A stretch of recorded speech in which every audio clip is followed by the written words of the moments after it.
এলাম আমরা রাজকোটে। তো রাজকোটে গুন্দাবাড়িতে চলে এলাম। দেখতেই পাচ্ছে এখানে আমরা ড্রেস নিতে এলাম।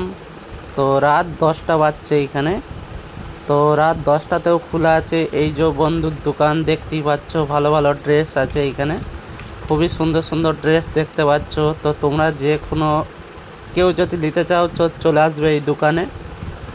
খুব ভালো ড্রেস আছে, আমার তো খুবই ভালো লাগছে ড্রেসগুলো। আরও দেখাচ্ছি, এই যে একটা ড্রেস, এটা তো আমার খুবই পছন্দ, খুবই সুন্দর। আমরা এটা নিয়েছি, এই ড্রেসটা আমার খুব ভালো লেগেছে। আমার ওয়াইফের জন্য এই ড্রেসটা আমি নিয়েছি। তো দেখতেই পাচ্ছ নানা রকমের ড্রেস আরও সুন্দর সুন্দর আছে, কম দাম 4000 টাকার মধ্যে এই ড্রেসগুলো পাওয়া যাচ্ছে গুন্দাবাড়িতে। তোমরা যদি কেউ নিতে চাও তো চলে আসবে। এই অ্যাড্রেসে তোমাদের আমি দেখিয়ে দিলাম। খুব সুন্দর, খুব প্রাইস কম আছে, 4000 টাকার মধ্যেই তোমার ড্রেসটা চলে আসবে। তো আপনারা চলে আসুন রাজকোটের বুকে গুন্দাবাড়ি।